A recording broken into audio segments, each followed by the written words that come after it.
you mighty man of valor, referring to Gideon. And then the third scripture is Mark chapter 9, verse 21. So he asked his father, how long has this been happening to him? And he said, from childhood. And often he has thrown him both into the fire and into the water to destroy him. But if you can do anything, have compassion and help us. And Jesus said, if you can believe, all things are possible to him who believes. I wanted to share a few thoughts on keys to making a comeback. This past year, we've had a lot of setbacks, and there have been a lot of challenges. But there are three things I believe that are important in making a comeback. Number one is to believe before you see. Sometimes we get clouded by the conditions and then stop believing. But it's so important to let your faith drive you, believe before you see. Number two, you have to speak the right language. So in this story with Gideon, Gideon is from a depressed tribe, and he's in a position where the tribe is hiding because they're being oppressed, and he is hiding in the midst of the hiding. And then the Lord sends an angel to him and speaks to him and says, you mighty man of valor. And so he is left wondering, well, who are you talking to? But one of the interesting things about God is God never speaks things the way they look. He speaks to our potential, not our problem. And whenever you want to make a comeback, you have to speak the right language. You can't call things as you see them. You have to call them as you want them to be. And then number three, focus on possibilities rather than impossibilities. In the last scripture that I read, this gentleman, his son was having these issues, and he was telling Jesus about the problem, and Jesus reminded him, all things are possible if you believe. So today I want to encourage all of us in this chamber here today to remember that there are some keys that we have to follow, some principles that we have to follow in making a comeback. And as we, as a country and individually, prepare to come back from a series of setbacks, I want us to remember these things. Amen? Amen. Let's bow our heads. Father, we just thank you for this day. Thank you, Lord, for another opportunity. Thank you for another day where the sun is shining and we are alive and well. And Father, as we prepare to deliberate today, once again, we ask for your guidance, your direction, your wisdom, so that whatever we do and say would be for the benefit of the people here, and at the end of the day, would bring glory to your name. For these things we pray today in Jesus' name. Amen. Our Father, who art in heaven, hallowed be thy name. Thy kingdom come, thy will be done, on earth as it is in heaven. Give us this day our daily bread, and forgive us our trespasses. We forgive those who trespass against us. Lead us not into temptation, but deliver us from evil. Thine is the kingdom, all the glory, forever and ever. Amen.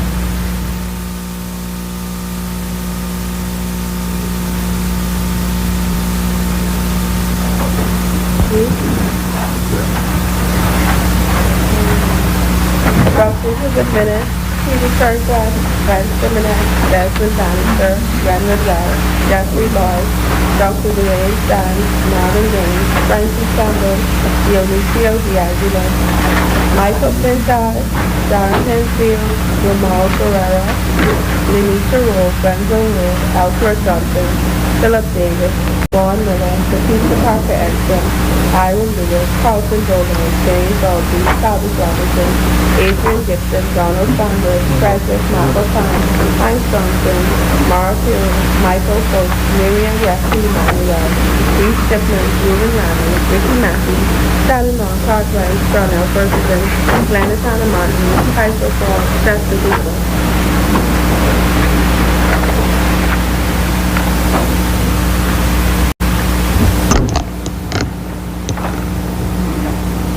Good morning, honorable members.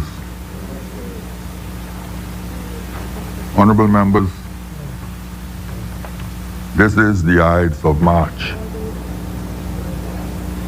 And I have two matters I would like to deal with before we proceed.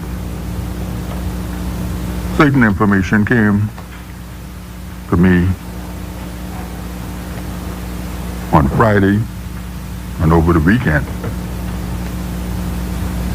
that, in my estimation, is most improper and very disturbing. On Friday, March 12th, a public press statement was released by the Office of the Attorney General with respect to the abrupt ending of the meeting at the Senate on Friday. This press statement, which is very inappropriate in my estimation, seeks to place the blame for this difficulty on the clerk of the parliament, who, of course, is unable to respond to such a statement, being a civil servant. So I made inquiries of the clerk to determine exactly what transpired that led to the adjournment of the Senate. The information provided by the clerk clearly indicates that this statement that was released to the press was a misrepresentation of what actually transpired. In fact, the information that I received from the clerk indicates that, as opposed to the statement which says that the clerk was advised from Tuesday to convene the Senate on Friday, the information is clear that the clerk received such information at 6:18 p.m. on Thursday to convene the Senate on Friday. And the clerk took immediate action to try to convene the Senate as per the request of the President of the Senate, which came, like I said, late on Thursday evening. So it is not correct to suggest that the clerk was delinquent and that the clerk received those instructions from Tuesday. And as a matter of fact, this Parliament didn't know that it was sitting today until Thursday. Now this matter is further exacerbated by the fact that I also received information dated the 1st of March from the Cabinet Office, which seeks to suggest that the Clerk of the Parliament of the Commonwealth of the Bahamas is responsible to the Secretary to the Cabinet as opposed to being responsible to the Speaker. That is, in my estimation, an absurd position for any parliament to be placed into. I constantly speak about the independence of the parliament and the separation of powers. But I have a correspondence here from the Secretary or from the Cabinet Office which seeks to lay out the job description for the Clerk of the Parliament without any consultation whatsoever of the Speaker. It goes on to even suggest that the Clerk of the Parliament in concert with the Cabinet Office, should prepare the agenda and order paper for each meeting of the House of Assembly. That is just unbelievable that someone would even contemplate such an activity.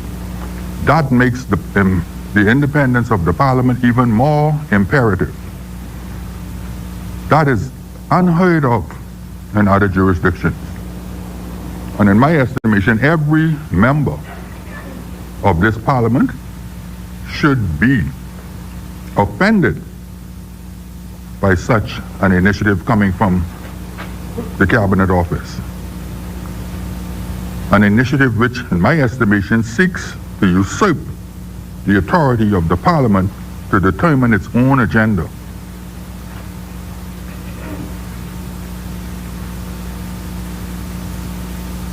Now,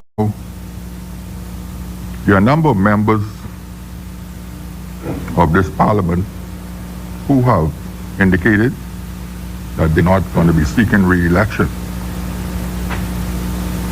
They include the member for St. Anne's, the member for East Grand Bahama, the member for Mangrove Key, South and Central Andros, and the member for Garden Hills.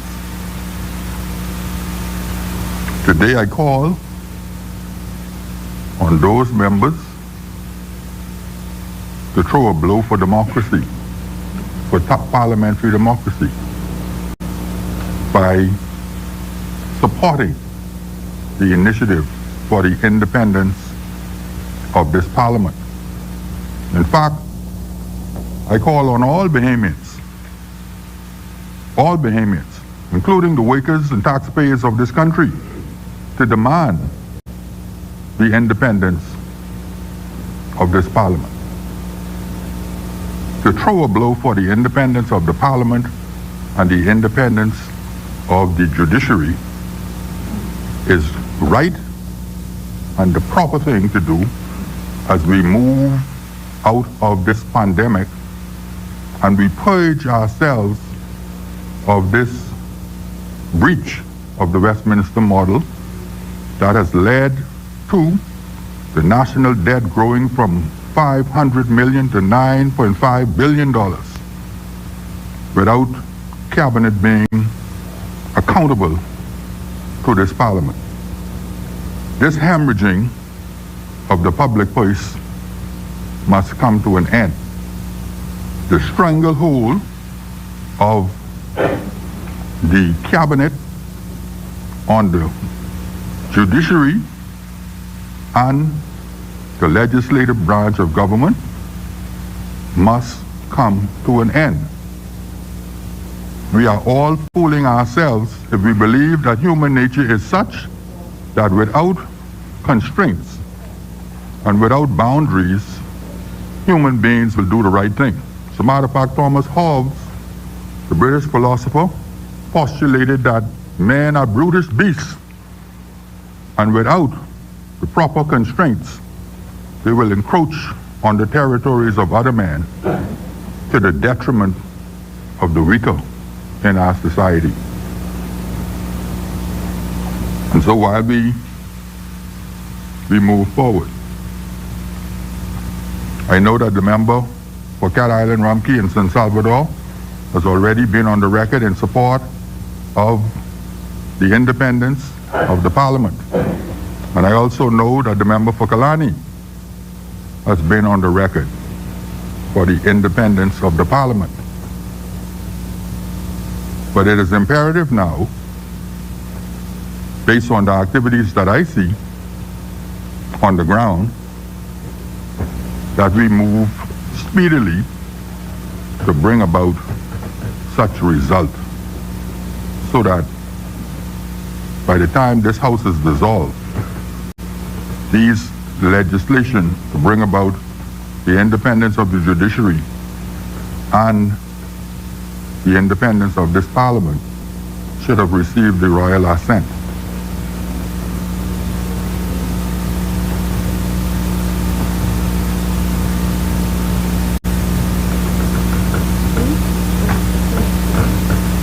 Introduction and swearing in of new members.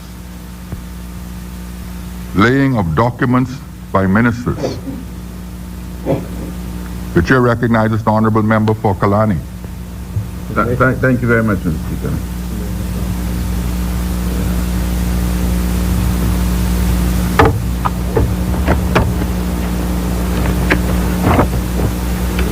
Speaker, I beg leave to lay on the table of the House a copy of the following. The Emergency Powers COVID-19 Pandemic Risk Management Number 4, Amendment Number 7, Order 2021. Order that the document be brought up.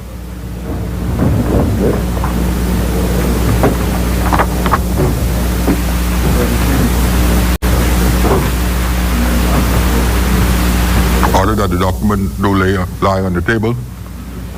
Further laying of documents. Thank you, Mr. Speaker. Mr. Speaker, I beg leave to lay on the table of the House a copy of the following. The Emergency Powers COVID-19 Pandemic Risk Management Number 4, Amendment Number 8, Order 2021. Order that the document be brought up.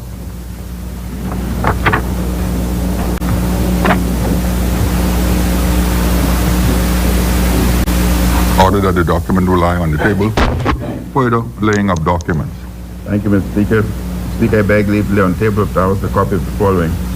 Real Property Tax Amnesty Order 2021. Order that the document be brought up.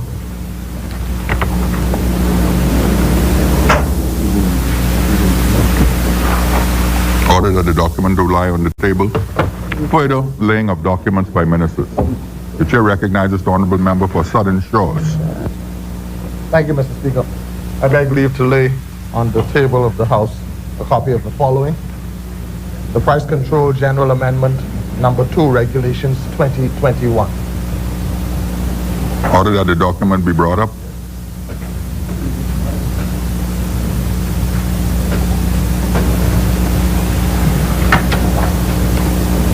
Order that the document do lie on the table. Further laying of documents by ministers. No further laying of documents. Statements and communications by ministers. None, Mr. Speaker. Communications by the clerk. Messages from the Governor General. Messages from the Senate. Motions for leave of absence, leave to resign seat, and new writs. Presentations of petitions. Presentations of reports of committees.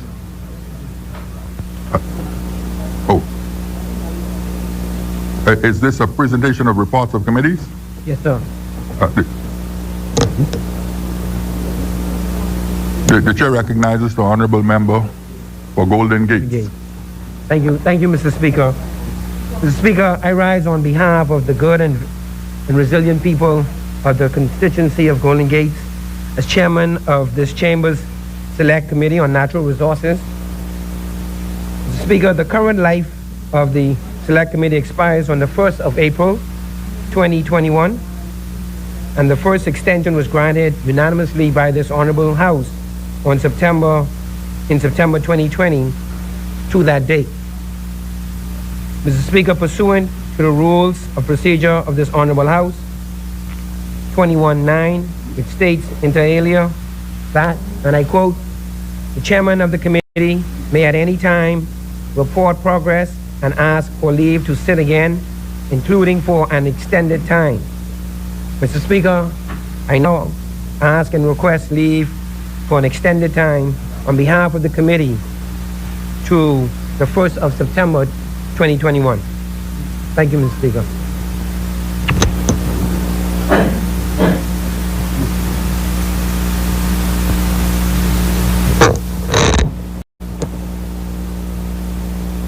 Thank you, honorable member for Golden Gates. Honorable members, the member for Golden Gates, the chairman of the Natural Resources Committee, Select Committee, has requested that the Select Committee be extended to the 1st of September 2021 for reporting to this Parliament. The Chair accedes to that request, and so the Select Committee duration has been extended to the 1st of September 2021. The Select Committee is making the second site visit tomorrow to Grand Bahama through Thursday. Thank you, Mr. Speaker. Thank you, Honorable Member. Adoption of reports of committees. First reading of bills. Second reading and committal of bills. The Chair recognizes the Honorable Member for Bamboo Town. Mr. Speaker, I sought to, before the Prime Minister decides to start with second reading, I take note of your speech this morning in deliverance of what you had to say to the House, but I thought it instructive, at least from the government side, that we do not necessarily leave on the record. You are the judge of the High Court of Parliament. So obviously, Mr. Speaker, you would have the last say in this place. But at the end of the day, whereas many of us share the view of the progression towards the independence of this Parliament, I think it is instructive that we do not leave on the record that the lack of independence of this Parliament has resulted in this government going, or future past governments going from some $500 million in the 1980s to $9.5 billion, because all of that would have come through the process of this Parliament, from the Cabinet of the Bahamas to this Parliament, where every member of this place has a vote as to decide whether or not the budget of this country is going to move forward. And Mr. Speaker, you would know that even on our side, we would have had a number of our members who would have voted against budgets in the 2018-2019 budget, who vehemently disagreed with the process by which we were moving. So much so it's resulted in a number of our members even stepping away from the organization. So, yeah, they got fired too. Which is another part of the, you know, Englist and how this Westminster system operates with conventions. You more than most. But it shows that Parliament has oversight of the whole process, of what takes place from the standpoint of legislation and the budget of the Bahamas. But we take note of what you have said, Mr. Speaker, and obviously as the Prime Minister himself, as you pointed out, and the Leader of the Opposition, from a philosophical standpoint, do agree that the Parliament ought to move back in the direction that it was during the 1980s. But again, it is a process. Thank you, Mr. Speaker. The Chair recognizes the Honorable Member for Cat Island, Rumkey, and San Salvador. Speaker, let me first of all start off by indicating that the independence of the Parliament is ordained constitutional, as you pointed out. It's a historical, it's a historical place in the annals of our constitutional democracy. And in that, it is that the majority will always have their say. No, sorry, the minority will have their say, and the majority their way. Now, in the context of the operation, I've never heard before. I've heard for the first time, officially, was being whispered that the Secretary of the Cabinet is asking the Speaker, the clerk, to report to her. I mean, that is unheard of. Even in the independence of the organs of government, there has to be cooperation and collaboration. We appreciate that. And sometimes that cooperation, collaboration is where the lines get blurred. And those who have their way imposes that way to the detriment of what you have observed, the independence of Parliament. And the fact that yes, we have oversight, and yes, we will take our position. But I think what you allude to is a deeper concern, a deeper meaning, particularly in light of the observations made by you that the Attorney General sought to vilify the clerk of the House, right, in respect to some process that would have occurred when the Senator was to meet the last Friday. And that too, I think, highlights the issue of where the lines get blurred, and those who have the way imposes their way without understanding that they are subtly chipping away at the independence of the Parliament. Hence, I'm not surprised to hear the members of Bamboo Town talking about a progression to independence. No progression. We are independent. We should be independent. And it is, and we are independent. We should be independent. It is when act and conduct, as which was spoken of by the Speaker, is done and executed, that independence is threatened. And we ought to know our places. That's it. And the Speaker, as I indicated, I understand the independence. There's no progression. We are independent. But as you pointed out, you have to check. You have to check when persons attempt to erode the substance of that independence by acts like directing the clerk to report to the Secretary of Cabinet, acts where the clerk is being accused wrongly about matters relating to the processes of our procedures. The chair recognizes the honorable member for Bamboo Town. Mr. Speaker, obviously, when statements that are made and the Speaker moves in the direction he has, we end up in these places where we end up with these kinds of philosophical debate. Because when I spoke about the process, Mr. Speaker, we speak about the independence of the judiciary, but yet there is a bill on the table of this House to give the judiciary independence, quote unquote, so to speak. We have in our Constitution the independence of the public service, and there is a Public Service Commission that sees to that. There is no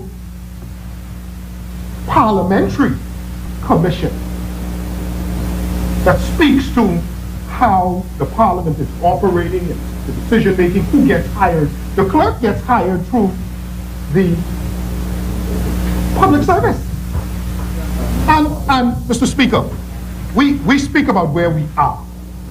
Historically, we know that in 1984, the Parliament was more independent than it is today. Sir Lyndon, based on issues that was taking place in the Parliament at the time, decided that greater operational control will go to the cabinet in the Bahamas. And we don't need to go down that road, Mr. Speaker. We all know what took place in this House during that time. Well, we've had 2 other prime ministers since Sir Lyndon. Did they move in the direction? See, Mr. Speaker, when I say it is a process, you and I both know that there is a bill being developed for the Parliamentary Commission.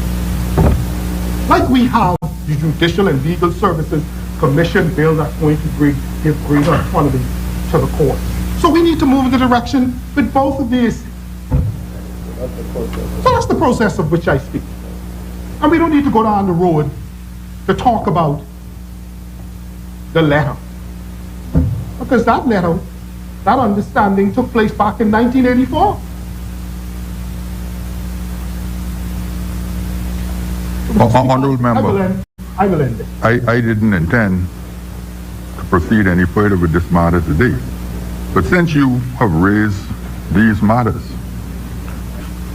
the deputy speaker and I have had numerous conversations with respect to the independence of the parliament, the separation of powers, the direction that the Commonwealth Parliamentary Association is moving in with respect to the independence of the parliament.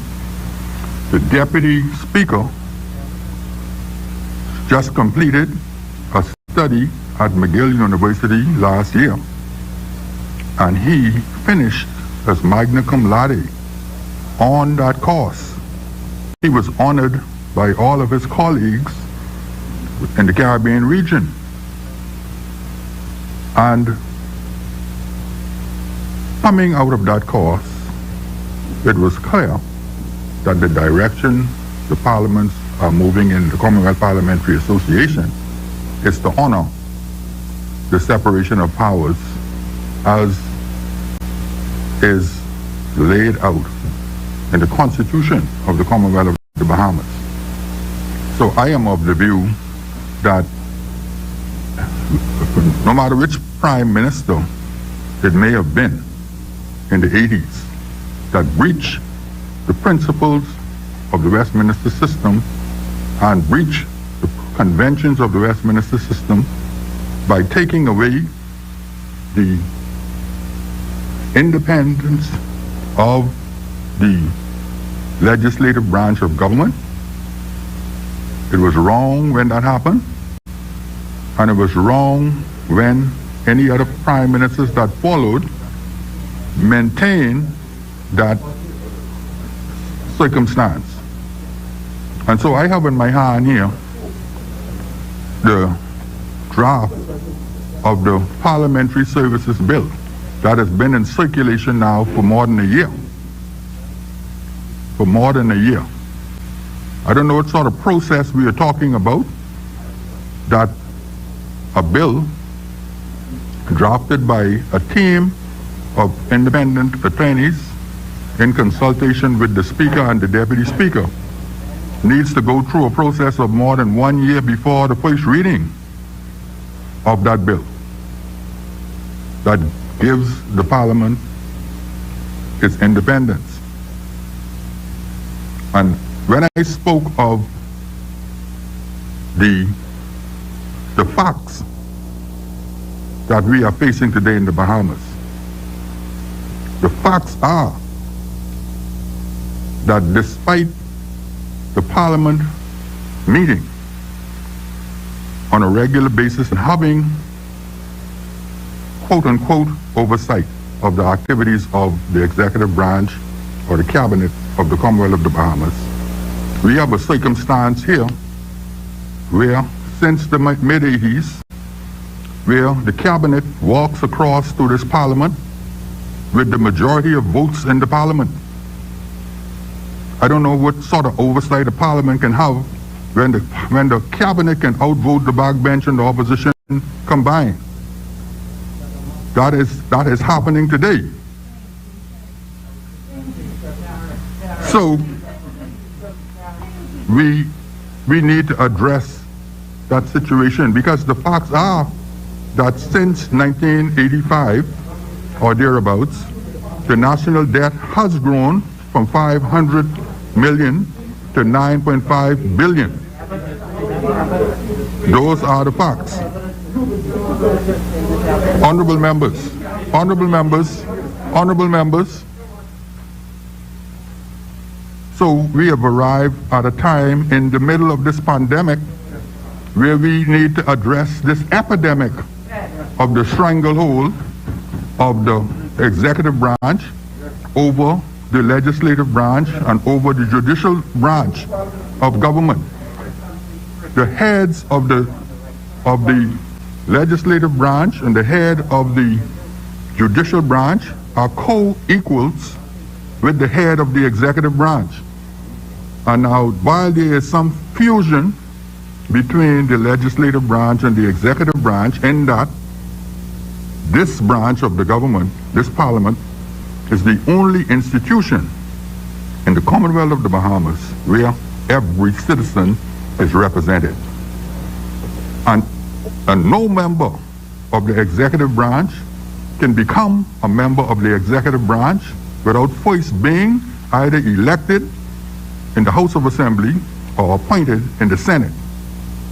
So out of this branch, which is the first branch of the government, constitutionally established, comes the executive branch. And we have let this parliamentary democracy degenerate to an executive aristocracy, where the executive branch dictates to the parliament. That must come to an end.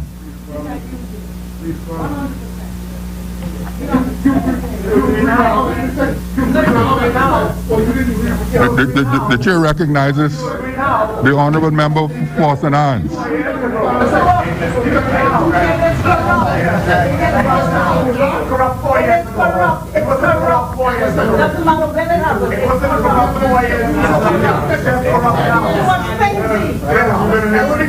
Honorable members. Honorable members.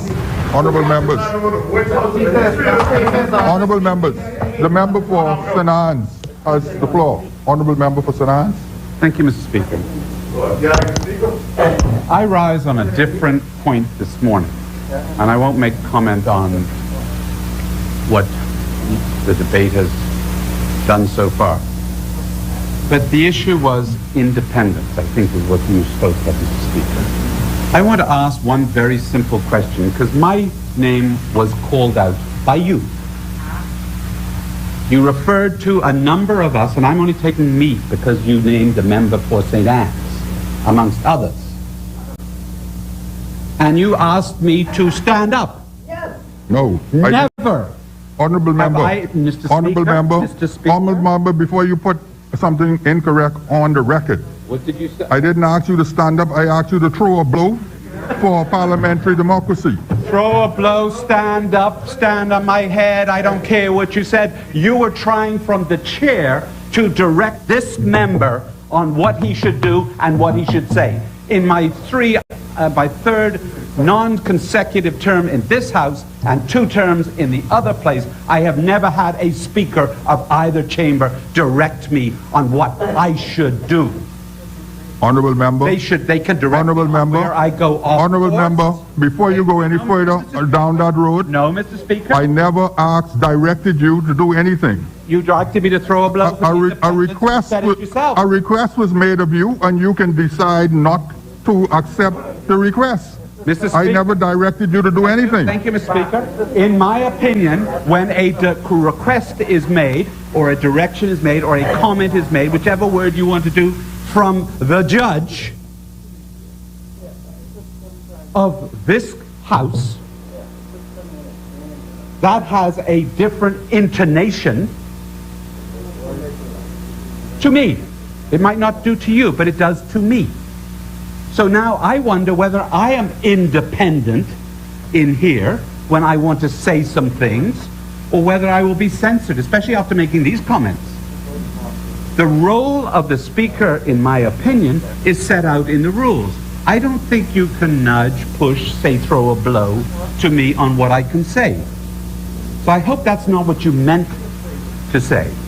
I won't be here long because the term is soon running out. And you might not be either, and others might not be. But whilst we're here, as the member for St. Anne's, I am entitled to privileges of this House. And I trust that they will not be impinged on by comments from the chair. Respectfully, sir. Thank you. Honorable member for St. Anne's, let me say this. If that was the position of the chair, you would not have been given the opportunity that you were just given.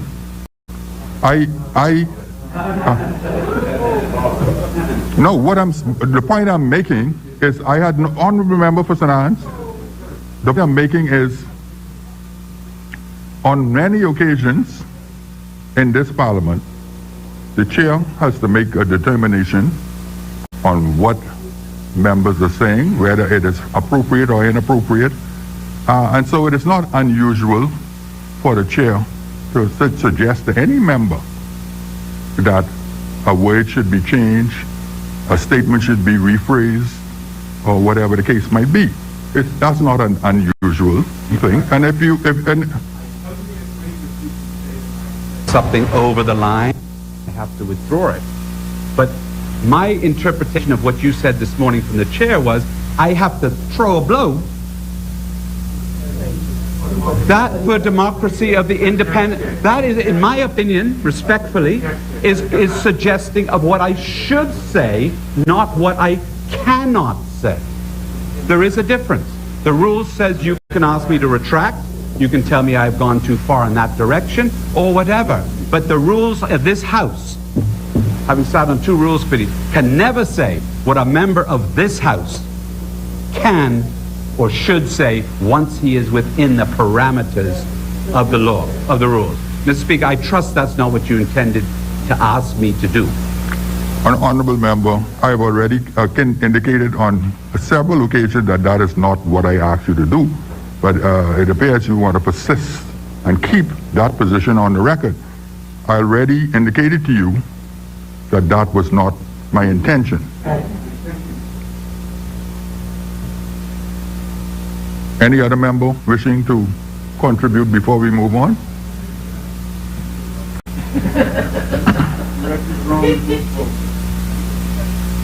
The chair recognizes the Honourable Member for Fox-Hill. Mr. Speaker, just very briefly, I sit in here as the member for Fox-Hill and also as government whip. And you know, when it comes to money matters, it is the intent that members vote with their government throughout Westminster system. As whip, whether you have a 1-line, 2-line, or 3-line whip, the members that I deal with have been very independent in determining whether they were going to vote one way or the other. So as it regards the members, I feel and I have seen their independence, notwithstanding whatever pressure the whip might bring. So from that perspective, I feel that the House has that independence unassailed.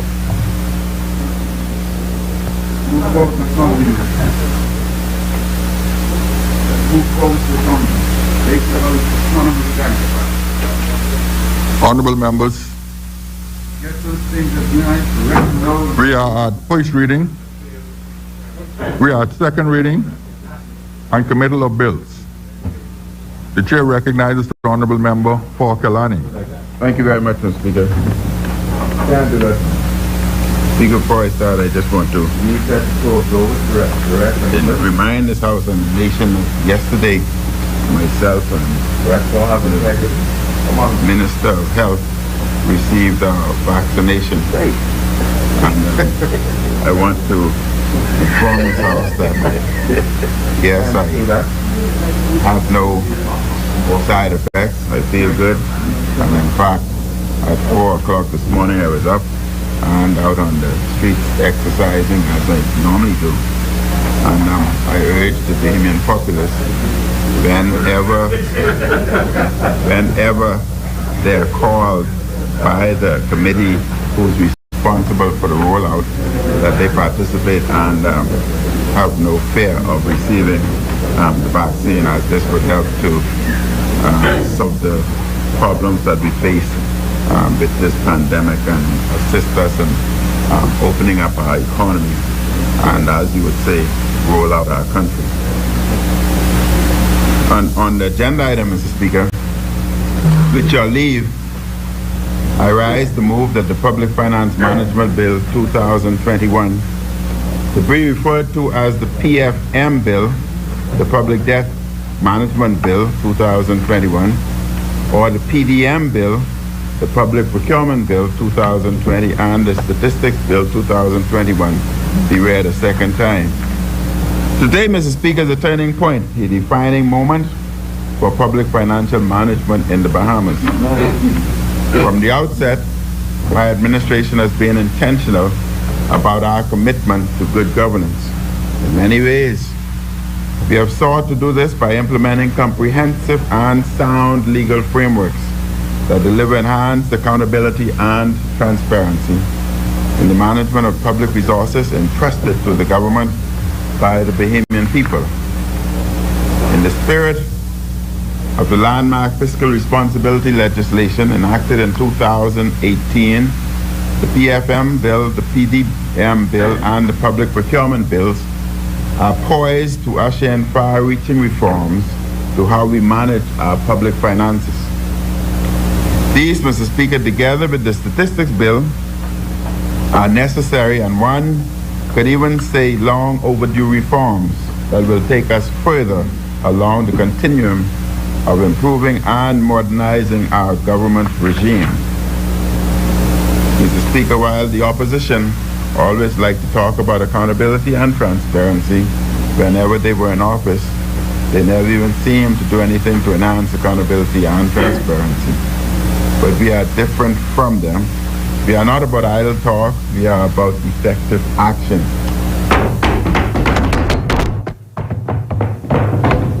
Transparency and accountability, Mr. Speaker, are not just political buzzwords for us.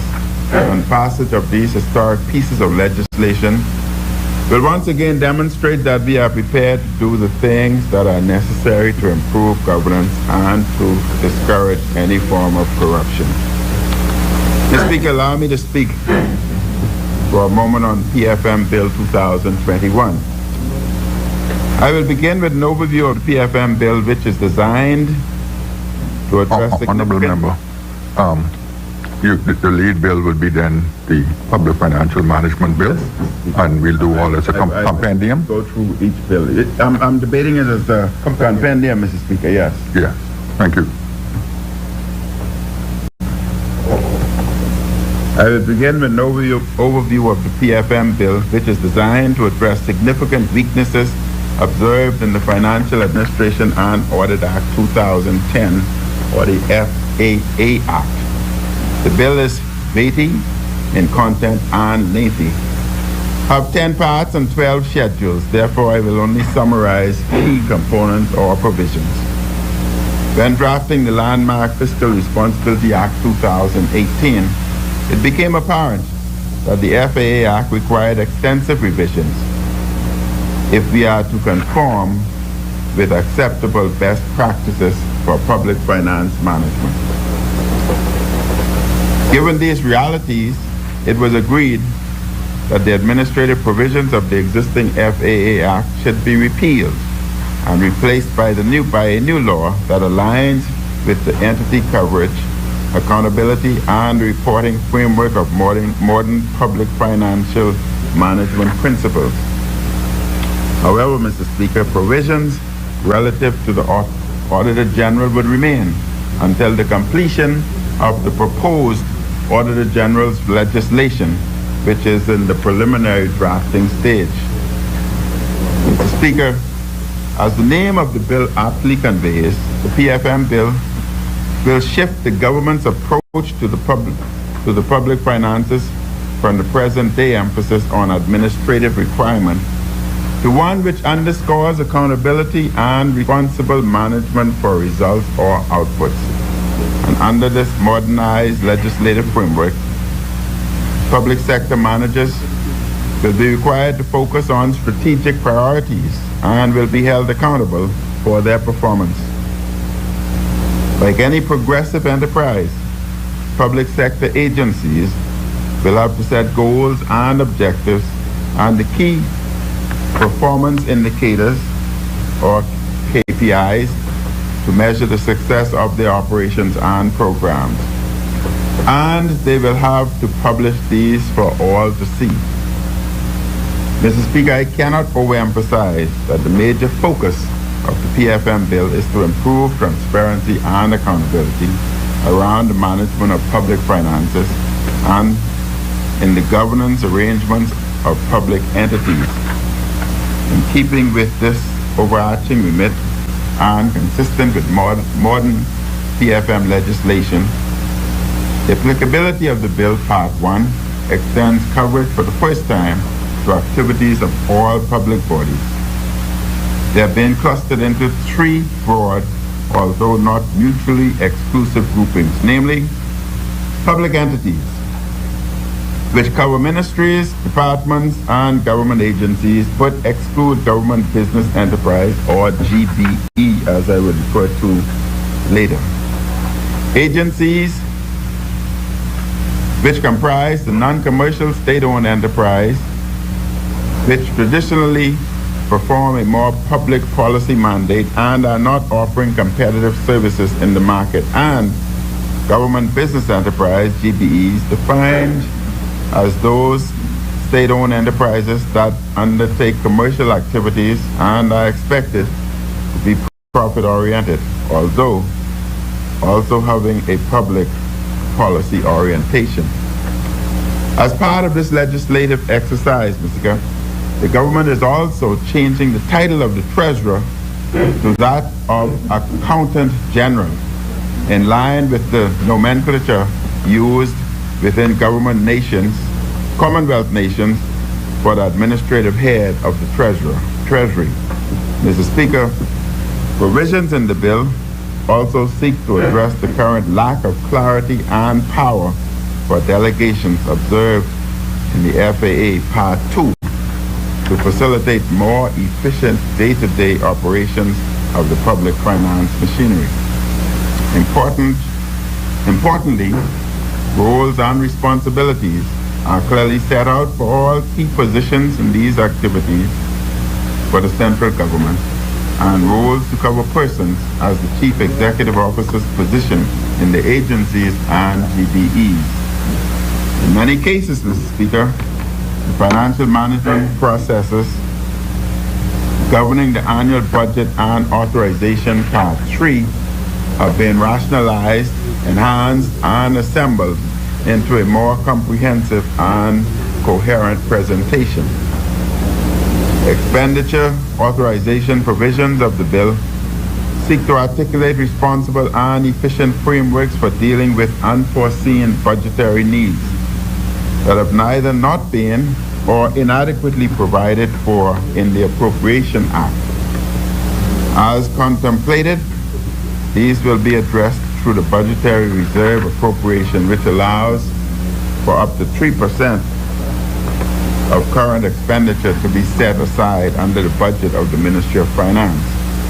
The constitutionally established contingency fund, or through the standard supplementary appropriations bill process.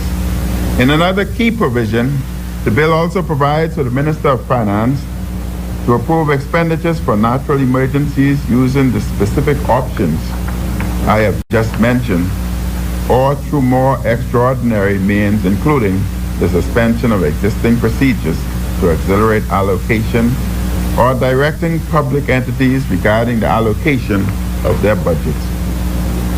However, Mr. Speaker, in keeping with the overarching transparency and accountability principles of Pfm Bill, many changes to the annual budget are to be made through the supplementary estimates and a supplementary appropriations bill, so that the Parliament is fully apprised of these developments.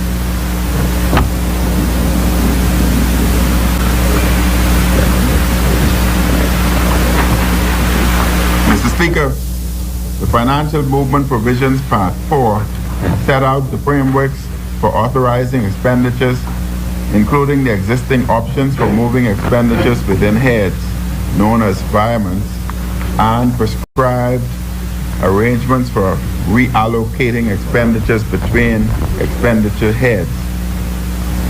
Other key financial management elements include provisions that enhance the ability of government to govern cash planning and management activities, allow for the establishment and management of special funds, afford protection for trust assets that are segregated from public assets, introduce more transparent and flexible arrangements for dealing with remissions, write-offs, and settlements, which are intended to secure greater efficiency in government administrative processes without sacrificing the accountability objective. Also noted, Mr. Speaker, is the insertion of new clauses of public investment management of public infrastructure projects, PIPs, which recognize the Bahamas' vulnerability to climate and disaster risk and the need to build resilience in the government's physical assets, public infrastructure, and services. Aside from the central government, it is intended that the applicability will extend to those agencies and GBEs, meaning government business enterprises, that ordinarily receive 50% or more of these operating budgets from the government. Mr. Speaker, honorable members will note that asset and liability management provisions have been enhanced, Part 5, and there is now the requirement for the government to present for debate in Parliament and subsequent publication a medium-term financial asset management strategy. Restrictions are also placed on how excess monies may be invested, and there are explicit and comprehensive provisions guiding the government's investment in agencies or GBEs. Further, enhanced provisions for the independence of the internal audit function and for the establishment of the Internal Audit Committee provide for the continuation of these important activities in the bill. Mr. Speaker, Part 5, which deals with accounts and reports of the central government, is a cornerstone of the bill in my government's stated objectives to establish greater financial accountability and transparency to both the Parliament and the Bahamian people. A major change, ex-post periodic reporting and contents and publication requirements for the central government now extend beyond the mid-year report to the production and publication of current quarterly reports on fiscal performance that my government has established as a matter of policy. There will be new requirements for the Financial Secretary to prepare for Cabinet and publication monthly summary reports on the fiscal performance. In addition, Mr. Speaker, there is the new requirement for the annual financial statements to be accompanied by an annual report on non-financial performance of the government so that there is a clear evaluation of whether strategic goals and objectives have been achieved. Consistent with parliamentary rules, the bill articulates the role of Public Accounts Committee in reviewing the annual audited financial statements and the annual report on non-financial performance, and the various annual reports and audited financial statements of public entities and GBEs, and reporting to the House of Assembly on these reviews, inclusive of recommendations. Mr. Speaker, the government's commitment to drive outcomes and performance is reinforced in detailed entity accountability provisions Part 6, which assigns to the covered entities a coherent framework of reporting, publications, and other governance requirements, such as performance reviews. For example, ministries, agencies, and local government are to produce an annual plan outlining strategic priorities and significant domestic capital projects and a statement of fiscal risks. There is also a requirement for the preparation of mid-year and annual reports to cover policy progress made in meeting strategic goals. Also, GBEs are required to produce a statement of corporate intent, a business plan, and an annual report with a carve-out of those where the government is a minority shareholder or holds more than 50% but less than 100% of the shares in a publicly listed company. Members will note, Mr. Speaker, that the bill anticipates the preparation of a code of corporate governance to ensure the covered entities operate efficiently, transparently, and in an accountable manner. The bill requires every public entity and GBE to have the same financial year as the government, and the bill now converges timeline for production of audited financials for all public entities to within 4 months of the end of the financial year, except for the National Insurance Board, which will remain at 6 months. Let me signal that, Mr. Speaker, as featured in modern PFM legislation. The oversight model presented for agencies and GPEs provides for joint reporting of the responsible minister as far as functions, purposes, and policy objectives are concerned, and to the Minister of Finance for their financial performance. This arrangement also recognizes the umbrella responsibility of the Minister of Finance for managing fiscal risk across the public sector, which is essential for achieving macroeconomic stability. Mr. Speaker, the bill also seeks to consolidate the collection of revenue provisions, Part 7, from the various amendments of the FAA 2010, which cover the requirements for tax compliance certificate and the administration and the engagement and appointment of revenue collectors. Mr. Speaker, the transparency and accountability requirements of the bill are supported by an enhanced sanctions regime, Part 8, to ensure effectiveness and compliance. And while replicating current provisions under Sections 27 through 31 of the FAA Act, new provisions have been introduced. New provisions have been introduced to cover financial misconduct, financial offenses, and institutional sanctions, which are consistent with emerging international practices. Unlike before, Mr. Speaker, we will now have defined operational sanctions for unsound management, and we will have criminal penalties for deliberate malfeasance in respect of the public funds. This is a new day, Mr. Speaker. We cannot have accountability if there are not consequences for abuse of the public purse.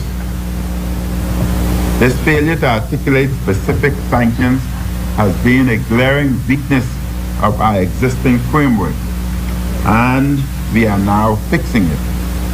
Once again, it demonstrates that this side is not about pretty talk, but about effective action. Mr. Speaker, as should be appreciated, this is a massive and consequential bill for the management of public finances.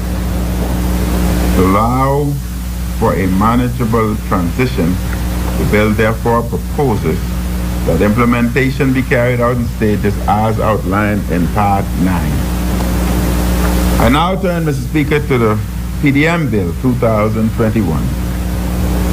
With your permission, Mr. Speaker, I'll now move on to the Public Debt Management Bill, or the Pdm Bill, which seeks to provide a sound, modern, and comprehensive legal framework for promoting greater clarity, discipline, transparency, and accountability in public debt management operations in the Bahamas. I do not believe there would be any opposition to the statement that the arrangements we have today are too fragmented and outdated, and that they lack conformance with the generally accepted practices for public debt management in respect to transparency and accountability frameworks, institutional arrangements, and debt management strategy.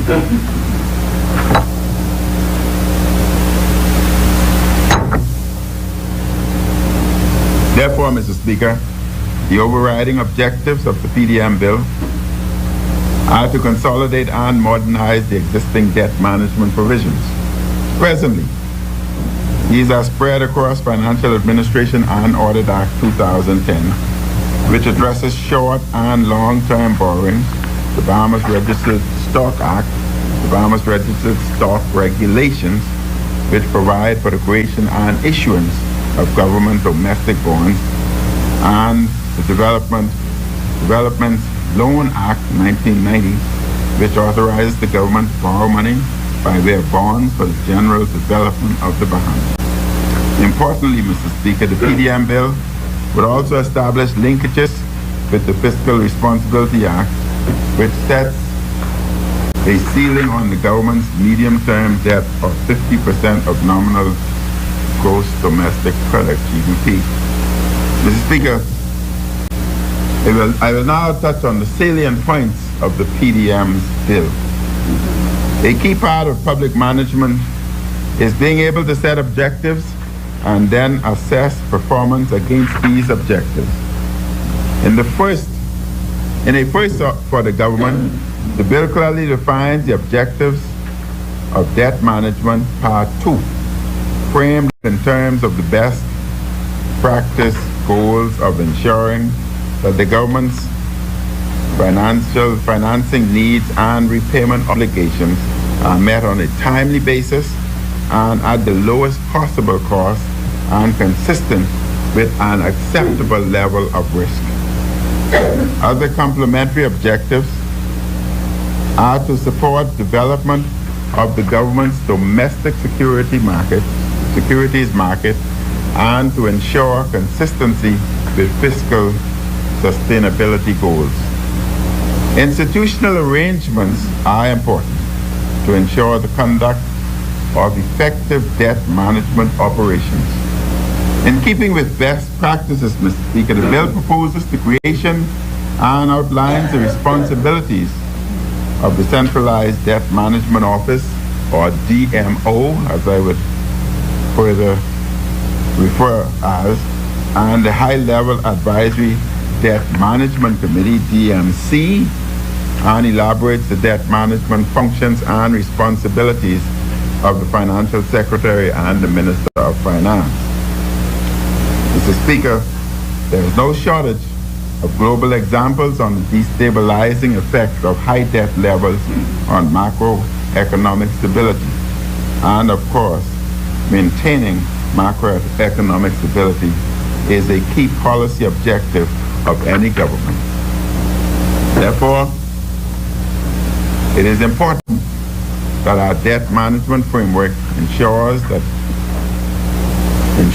the borrowing activities across the public sector spectrum conform with sound debt management principles, and that there is an orderly access to debt markets by covered entities. As currently reflected in the establishing legislation of most state-owned enterprises, the PDM contemplates that the Minister of Finance will be responsible for approving, in consultation with the responsible minister, all borrowings, whether guaranteed or non-guaranteed, of the covered public entities and GBEs.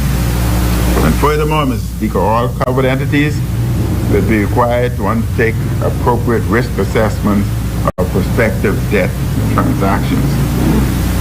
Mr. Speaker, in keeping with widely accepted principles for public debt management, the Pdm Bill will mandate that the government develop and make public a more detailed debt management strategy, DMS, to demonstrate that we, as the government, are taking seriously our obligation to ensure the prudent conduct and debt management activities. DMS will basically explain the government's risk performances by identifying the preferred composition of the debt, whether domestic or external, fixed or variable interest rates. The second key accountability and transparency mechanism is the obligation for the DMO to prepare an annual borrowing plan which is to be consistent with the debt limit approved under Fiscal Responsibility Act 2018. Mr. Speaker, the bill goes on to establish the minister as the sole borrowing agent for the government, enumerates the purposes for which the minister may borrow, and the ability of the minister, with the consent of lenders, to conduct various debt management activities. I should highlight that the distinction provided for in the FAA Act between long and short-term borrowing sources and the limits for the latter linked to revenue outcomes are not carried over to the Pdm Bill. Going forward, the government will have more flexibility in deciding on its sources of budgetary financing within the overriding constraint of the long-term debt the GDP limit of 50% as stipulated in the FRI, Fiscal Responsibility Act, and the convergence limits established in the Fiscal Strategy Reports, and then, as set out in the Debt Management Strategy Report, an annual borrowing plan.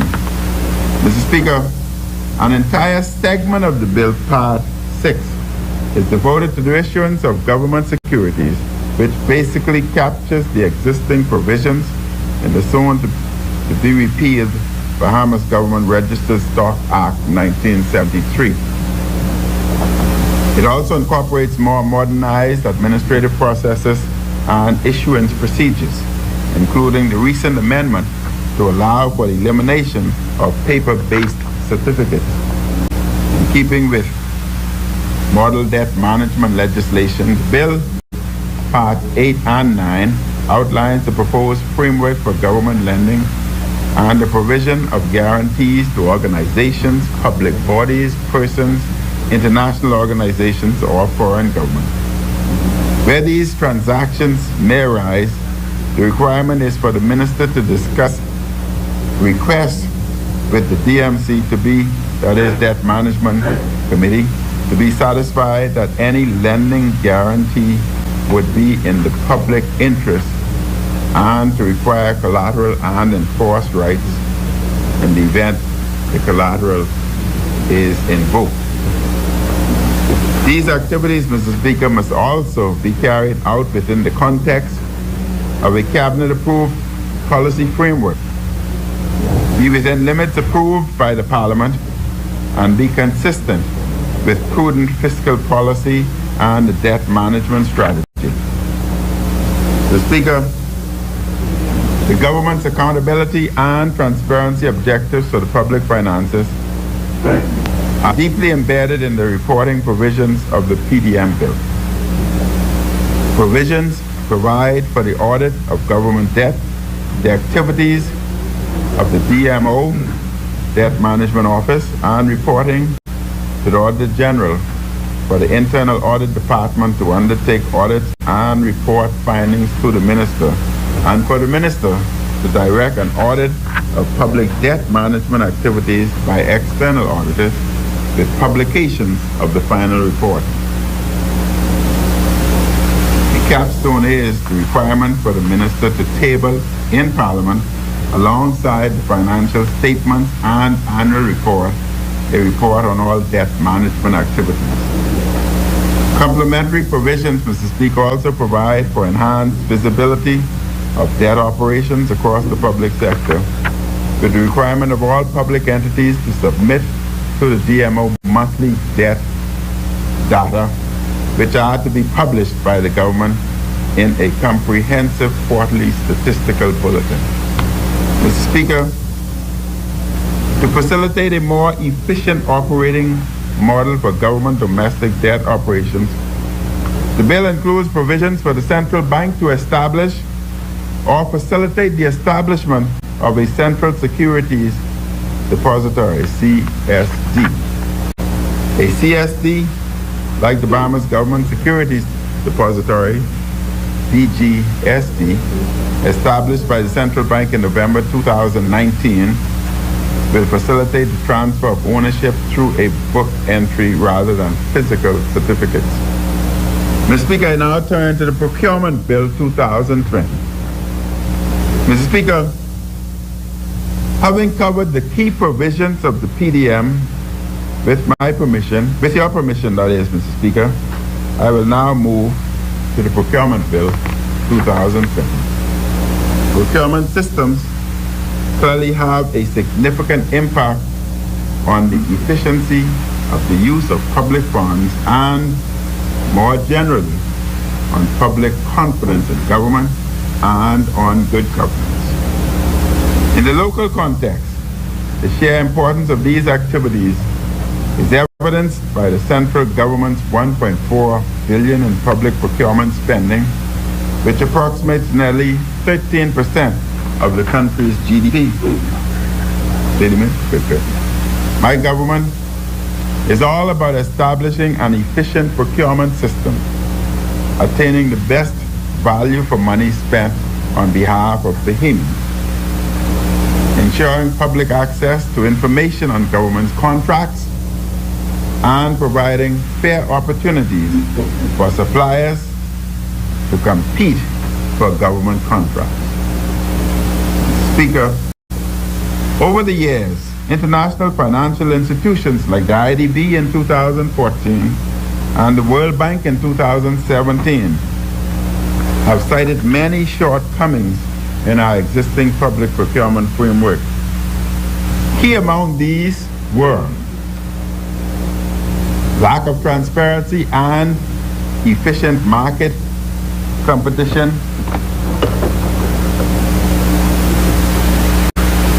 two, the absence of legal framework that promotes high standards in line with international best practice, three, the absence of a designated entity responsible for the development and oversight of procurement systems, four, Mr. Speaker, the lack of career path for public procurement officials. 5, the lack of reconciliation between budget amounts committed and procurement requisitions. And finally, the provisions of manual procurement processes. While successive governments have indicated the desirability of establishing a modern, transparent regime for the procurement of goods, services, and works, this has been somewhat of an elusive goal. In March 2013, Mr. Speaker, the previous administration sought to amend the Financial Administration and Audit Act and provided for a new public procurement regime. However, while the amendment was passed by Parliament, the new provisions were never brought into force. One is only left to wonder why the then former government never saw fit to bring into force legislation that they brought to Parliament to improve the public procurement framework of the country. Perhaps during their contribution, they can explain, Mr. Speaker, they can explain this yet another example of their failure to put forth their talk into action. But we are not like them, Mr. Speaker. And once this bill is approved by Parliament, it will come into force in the coming months and sooner rather than later. Unlike them, we are not about pretty talk, we are about effective action.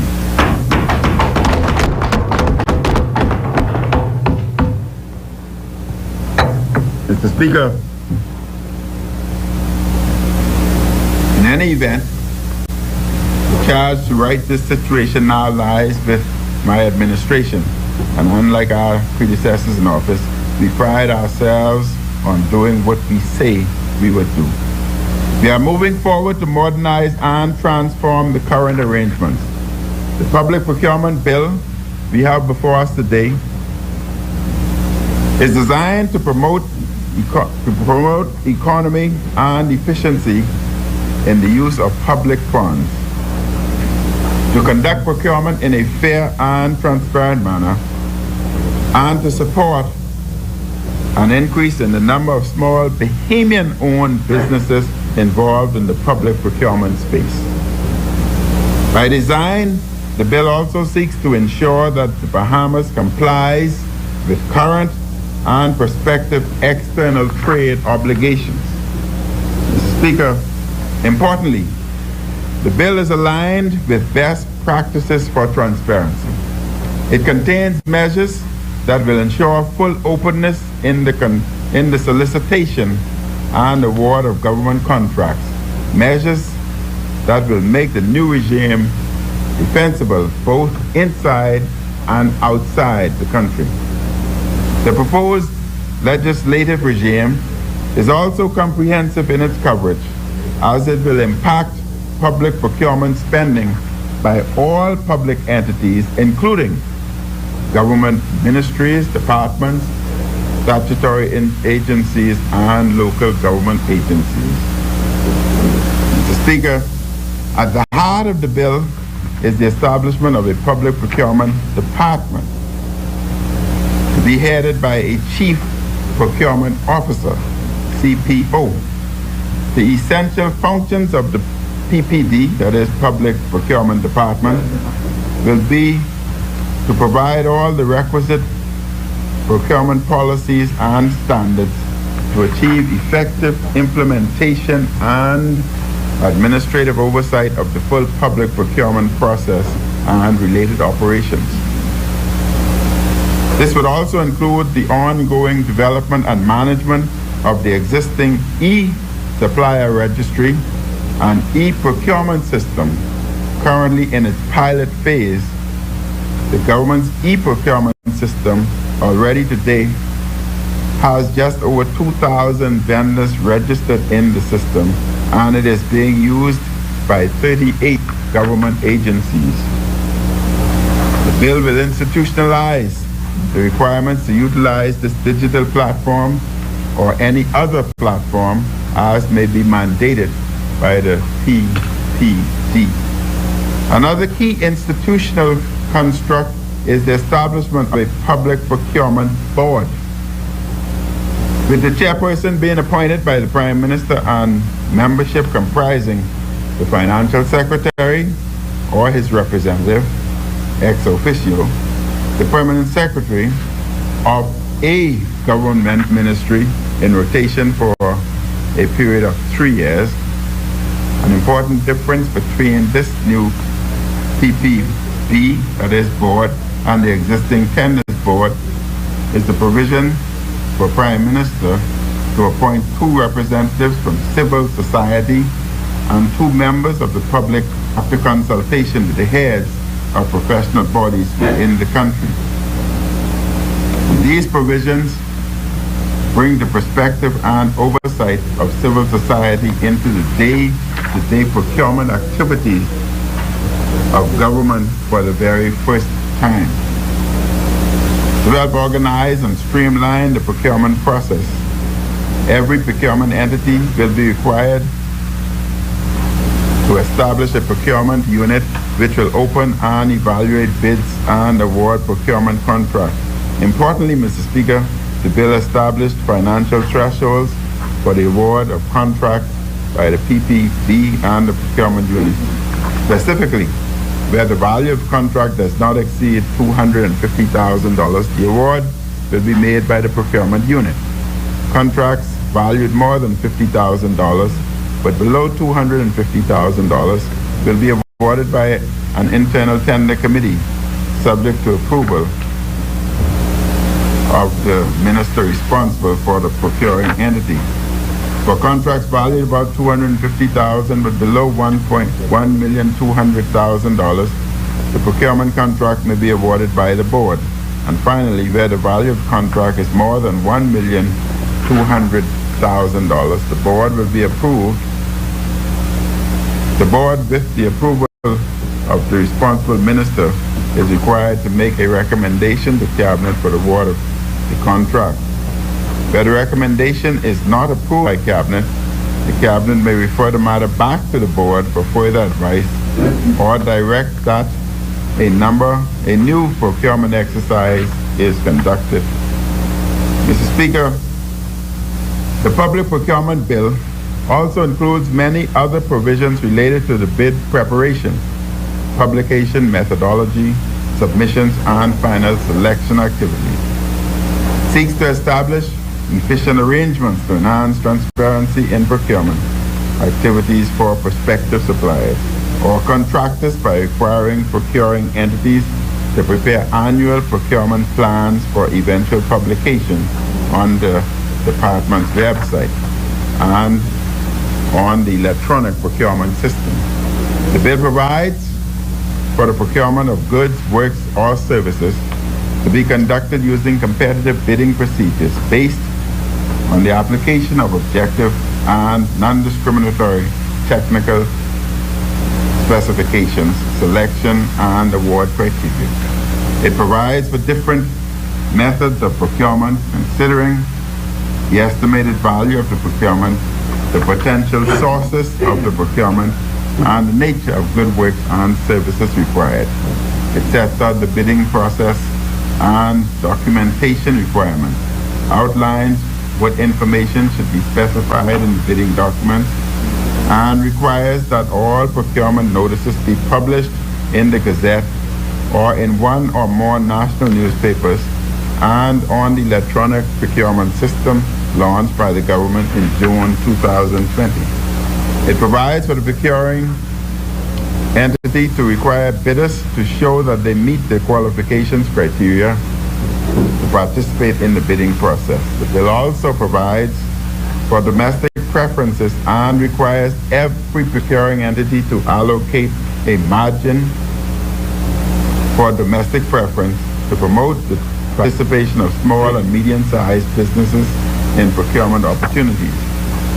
The bill provides, Mr. Speaker, the procedure for the submission of bids, the opening of bids, the examination and evaluation of bids, and for the debriefing of unsuccessful bidders.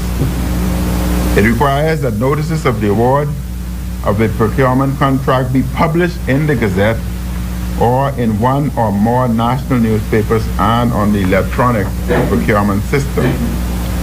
A few things I want to highlight here, Mr. Speaker, because they are particularly important. This bill will allow the minister to set aside certain jobs exclusively for Bahamian small businesses.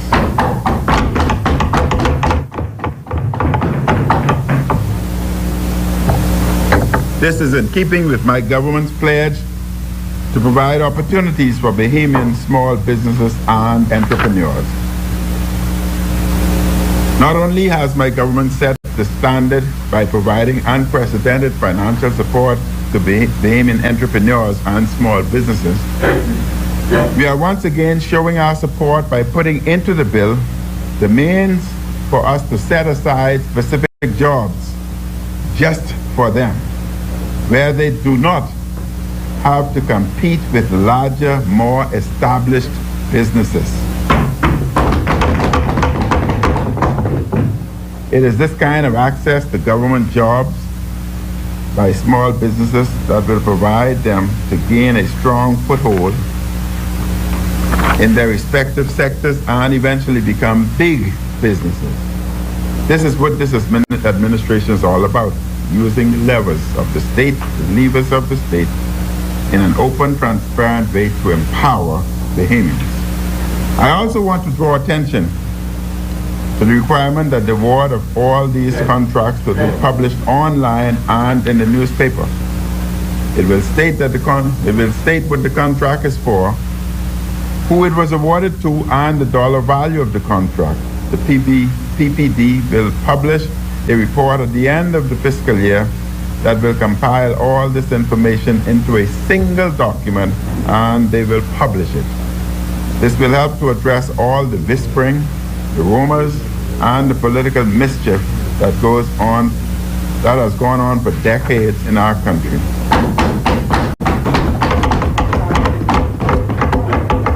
The citizens of the Bahamas, Mark, I see you tapping. I'm happy to hear that. You sometimes make me feel good. The citizens of the Bahamas, Mr. Speaker, will be able to see who is getting government contracts, for what purpose, and what amounts. It is, Mr. Speaker, after all, the people's money. And indeed, this is the people's time. Mr. Speaker, an important safeguard for proper adherence to procurement rules is that suppliers and contractors be afforded the right to seek review of actions by the procuring entity where those rules have been violated. In this vein, and for the first time, the bill provides for the establishment of a procurement review tribunal, which will adjudicate disputes and complaints relating to the government's contracts in accordance with the process established in the bill. Thus, if a bidder believes that he or she was wronged during the bid process, they now, for the first time, have a formal recourse.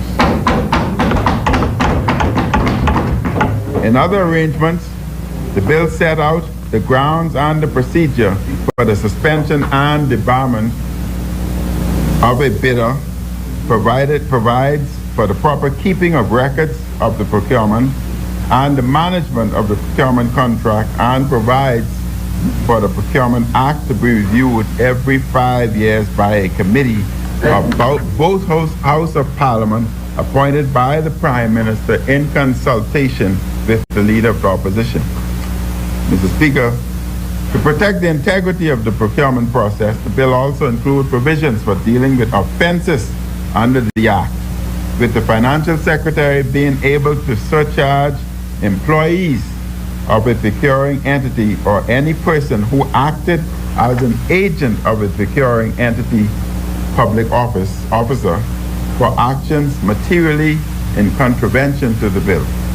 Implementation of the Public Procurement Bill will be supported by the powers of the Minister to make regulations to enhance the daily operations of procuring entities and procurement units.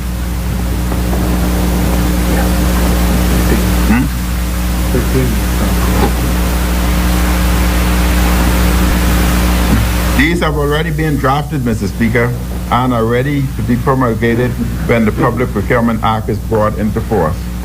Mr. Speaker, I now turn to statistics. At this juncture, I will now round out my presentation with an overview of the Statistics Bill 2021. Let me begin by saying that the government has long recognized the need to modernize and strengthen the existing statistical system to meet the increasing demand for data to support informed decision-making and to meet the 2030 agenda and the Sustainable Development Goals and other international and regional requirements. In an assessment of the existing Statistics Act 1973, which established the Department of Statistics, DOS, many weaknesses were revealed that needed to be addressed. The Act was outdated and lacked important requirements of modern statistical systems, namely independence, transparency, and accountability. It did not provide for a lead agency or a well-defined strategy to coordinate the information production. It lacked evidence of a common vision within the statistical system, with the production of statistics fragmented and no coordination mechanism, no common strategy and program, and no institutional leadership, and statistics are disseminated by other agencies, including the Ministry of Health, the Department of Tourism, the Ministry of Education, and the Central Bank of Bahamas, which are governed by other legislation. So, Mr. Speaker, you had many tentacles, each agency or entity doing their own statistical analysis and statistical data. The Statistics Bill 2021, which was modeled after the CARICOM Model Statistics Bill, seeks to address these shortcomings and align with international best practices for oversight and governance in developing, producing, and disseminating official statistics. Through the Statistics Bill, the government is seeking to establish a credible institution with an advisory oversight mechanism whose mission and functions will guide the strategy for improving the quality, timelines, and coverage of national statistics, which is a vital input to policy decision-making. Among the salient features of the bill is the establishment of a Bahamas National Statistical Institute, BNSI, as an autonomous body corporate to replace the existing Department of Statistics and to be the lead agency within the national statistical system.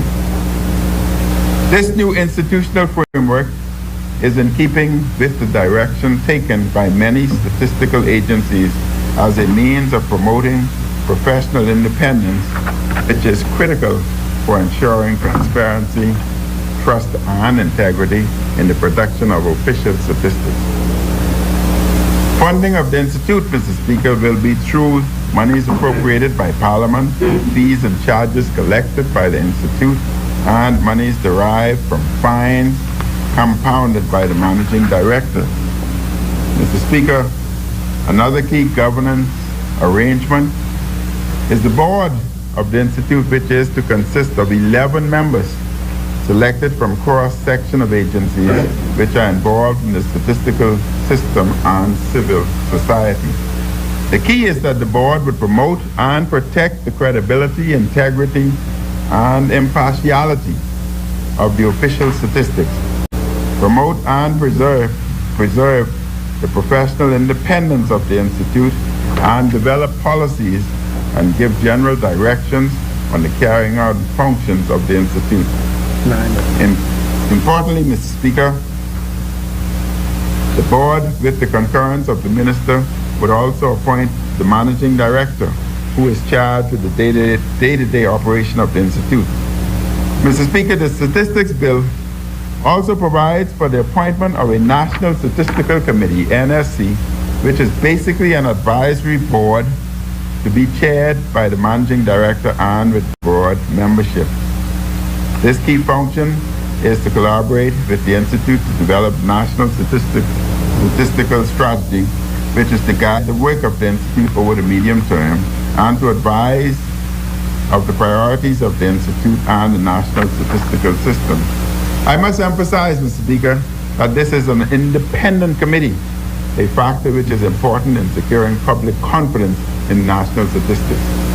The intent is to ensure a participatory, consultative, all-inclusive approach to the development, implementation, and publication of the national statistics strategy. Mr. Speaker, in keeping with the statistical activities of the current Act, the Statistical Bill provides for the Institute to conduct a national census of population and housing, a census of business, a survey on household expenditure, a survey on labor force, and any other census or surveys deemed necessary. The Statistics Bill also provides for the Institute to collect, analyze, and disseminate official statistics, to conduct consensus and surveys in relation to matters set out in the first schedule and then to have these published. The bill also outlines the way the information is to be collected, whether by a personal interview, telephone, or electronic transmission, or by completing a form and returning the form, and enables the dissemination of anonymized microdata and in the manner as the managing director may determine. Mr. Speaker, the bill enables the Institute to be granted access to all records, documents, returns, and certificates in the control of public bodies from which the information is sought and purposes of the Act. Where any census is being conducted or any other statistics are being collected in accordance with the Act, the managing director may, by notice in the Gazette, one of more daily newspapers and on the Institute website, require any person to provide any periodic or other information, estimates, and returns in such form and manner as may be specified, and information with respect to any of the matters specified in the first schedule. Provisions also provide for any person who is aggrieved by a request of the Institute the means to appeal to the Supreme Court to adjudicate the matter. Mr. Speaker, the bill provides for the orderly continuation of employment arrangements, the establishment of pension funds, and for the Institute to engage persons on a temporary business. Mr. Speaker, the bill also incorporates mechanisms for dealing with offenses under the Act. The managing director may compound an offense if satisfied that a person has committed an offense under the Act in respect of which a fine is provided, and the person admits in writing that he has committed the offense and requests the managing director to deal with it. The bill also creates many offenses under the Act and prescribes penalties ranging from $10,000 or a term of imprisonment not exceeding 1 year or $20,000.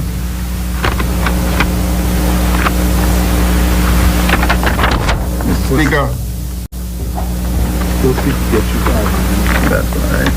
Mr. Speaker, in wrapping up my presentation, I would like to emphasize that developing legislative initiatives is a very time-intensive exercise.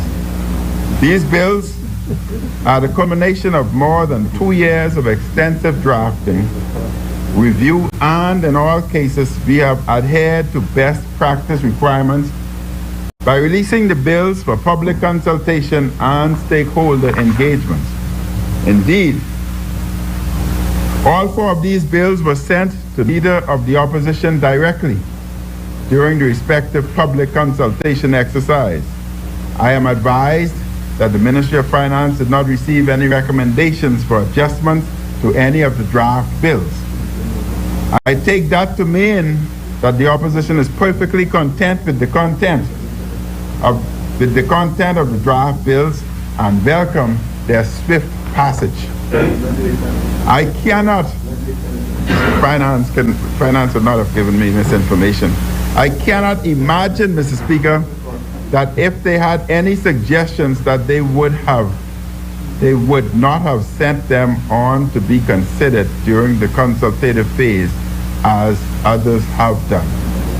We are nonetheless very grateful to the persons and organizations who did provide extremely valuable feedback and recommended edits during the consultative exercise.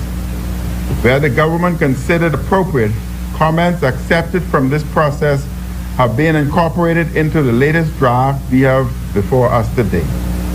I would add that work continues to ensure that the government would be able to fully operationalize these important pieces of legislation.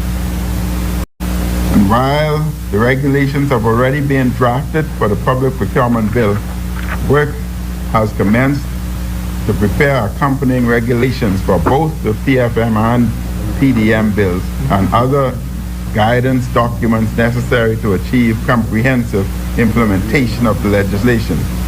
Mr. Speaker, we would not have arrived at this stage without the assistance of the Caribbean Regional Technical Assistance Center in drafting the Pfm Bill, which places the Bahamas at the frontier of best practices in public financial management, and for the Commonwealth Secretariat, which assisted in drafting the Pdm Bill in line with the International Monetary Fund's guidelines for public debt management. Both the Statistics Bill and the Procurement Bill were developed under the IDB-funded $33 million loan to improve the management of public finances and procurement and to enhance the government's capacity to monitor progress and implementation of key government priorities. The government expresses its gratitude to these external agencies for their respective contributions and guidance. The government also recognizes and thanks the staff of the Ministry of Finance, Treasury Department, the Office of the Auditor General, the Department of Internal Audit, the Law Reform and Revision Commission, and the Public Financial Management and Performance Monitoring Report Project Office, the Directorate of the Department of Statistics, for their tireless work that has allowed us to reach this point.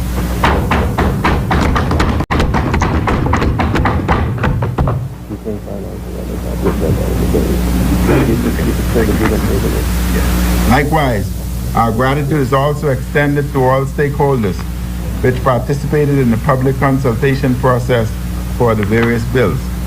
Mr. Speaker, these bills are designed to shape a sound and credible framework for improved management of the Bahamas' public finances and statistical system now and into the future, and will therefore encourage confident and informed participation of Bahamians in fiscal management matters. I therefore commend the Pfm Bill 2021, the Pdm Bill 2021, the Public Procurement Bill 2020, and the Statistics Bill 2021 to this Honorable House. I so move, Mr. Speaker. Thank you.